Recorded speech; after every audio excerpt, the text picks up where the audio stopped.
figured I would make a quick video about some of my reflections and about love. Now, love, I understand as a universal law, and there are a few universal laws that go beyond the laws of man, which can be limiting and restricting, whereas universal laws are just universal truths and the things one should not do in order to not receive some serious karmic repercussion. So those are the universal laws of for, and love is a universal law. But there's also laws of creation, and there's 4 of them. But we're talking about universal law. And love is the breath. Love is the environment. Love is that which says I, the universe, must create environments and spaces within me that is perfect for life. This, regardless of what we are doing to this world, which is also love because we've been given this free will to do such atrocious and beautiful things, regardless of what we do, this world was created perfectly for us. The air is so perfect. Things just grow out of the ground that we can pick and eat. That's how perfect it is, and how simple it can be. And that's love. When you breathe in, you're breathing in love. Or when we breathe in, we're breathing in love. And when we breathe out love. It makes everything perfect.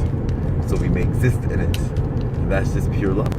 And because love is a universal law, and love brings forth life, now I'm talking about love as a law. I'm not talking about the minor or our understanding, small understanding of love as an emotion. I'm talking about it as a universal law. So love manifests life. Love makes it perfect for life to exist. So love is universal law. And when we learn to love unconditionally, although love is essentially unconditional, we add the unconditional for even greater understanding. When one learns to love unconditionally, then one is able to have very beneficial beneficial and beautiful, I'll just use the word beautiful, relationships. Now, relationships is exactly what it says it is. It's a ship of relating. Okay? So we're all like ships on this grand ocean of the universe. The divine waters we are sailing. And when we get in relationships, we get into ships of relating. But you have to remember that you and that other person will always have a different ship. Your ships are just relating. And it's not our duty to try to steer somebody else's ship. And we also must make sure that nobody steers ours. Right?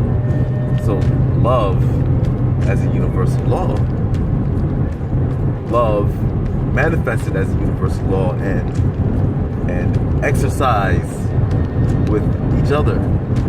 We really are able to see who each other are, who we are as an individual, because of course self-love comes first. One must love themselves in order to truly know how to love others. So self-love comes first, and when one loves oneself, then one can see oneself. Why? Because love is a universal law that manifests life. Love is the breath. If you are aware of your breathing, right, you feel love more because you are aware of the in and outer breath. The thing that gives the whole body life, one of the things that give the whole body life is the breath. And when we're aware of that, then we are feeling the love because we're aware of the thing that allows us to exist on this plane. So that's love, right? So awareness of yourself, awareness of oneself, love for oneself. The more you're aware of yourself, you're more aware of the things that are happening with you, your thoughts, how you're thinking, how your thoughts are affecting your life, your emotions, the energy that's in motion, our emotions, how our emotions are affecting our life.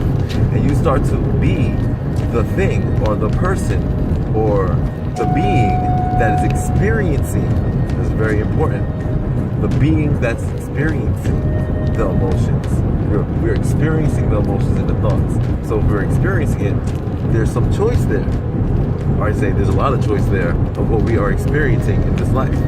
So we become the being experiencing that. Okay, when we become aware, more aware, when we love ourselves, we become that experiencer.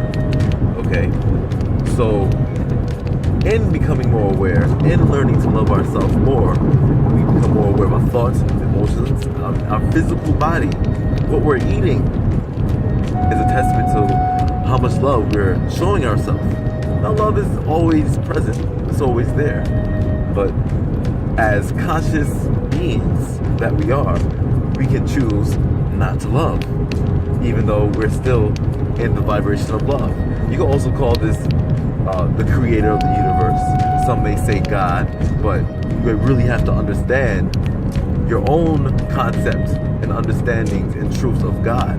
Because if you look at the religions, there are many gods, right? But all of them, or most of them, speak of an ultimate creator of all, right? So, the creator is also love. And when we become more aware of ourselves, when we're aware of our love, then we even eat better. We can eat better. We exercise more, meditate, okay?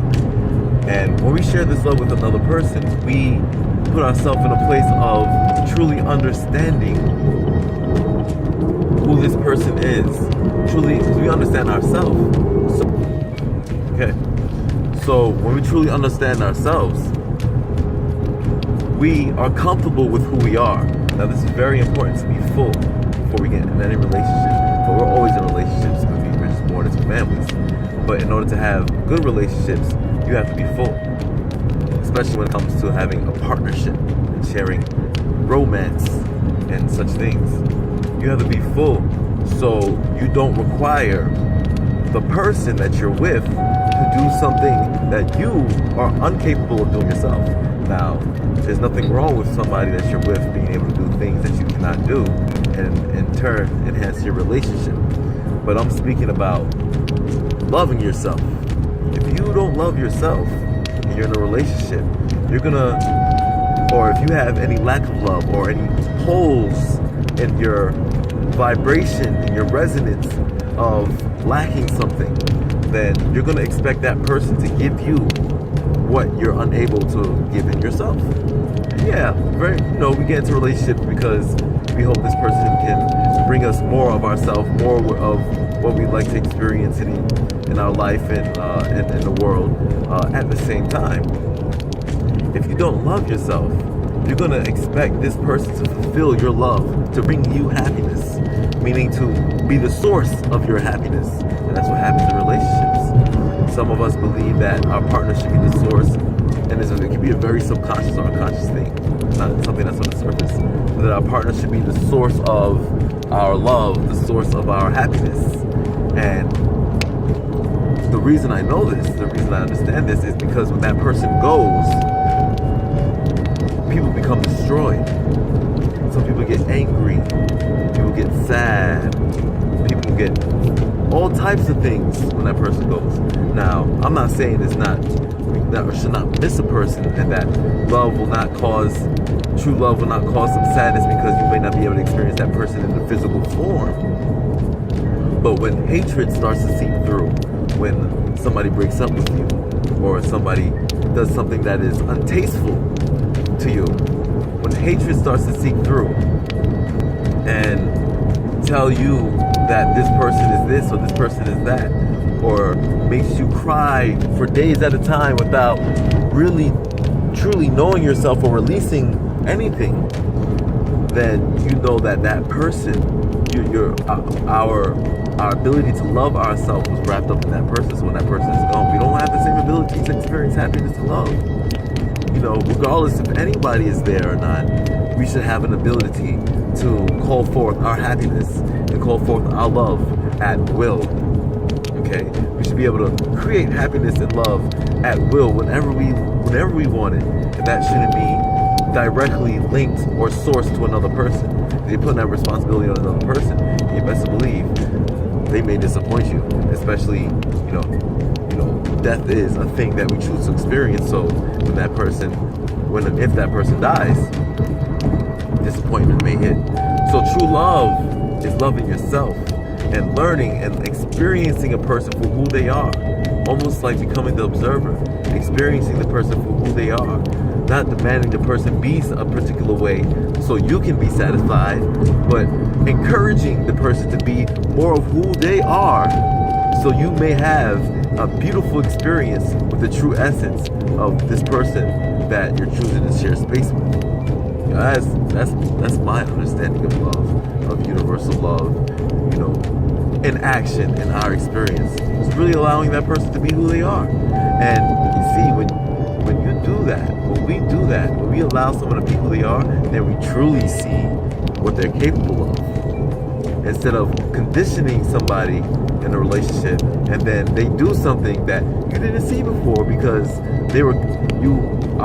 our experience conditioned this person to act one way when they also have these other aspects inside of them that one may not see because of conditioning.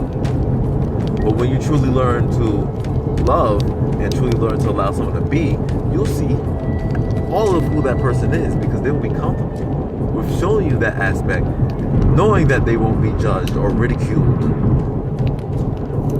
or told what to do per se. They'll allow themselves to be more of who they are so you can see more of who they are, so you can be more of who you are, so they can see more of who you are, and that circle continues. So I just wanted to share this understanding of love that I have, because I think it's very important that we know that, because that reflects in many different areas of our life. When we learn to truly love ourselves, learn to truly love each other, then we become aware and open our eyes and see what's really happening here. Open our eyes and understand what's really happening here. Because there's a lot happening that our eyes are close to. So that's it for today, or that's it for now, I should say. And the best of travels and infinite, true, divine, universal love to you.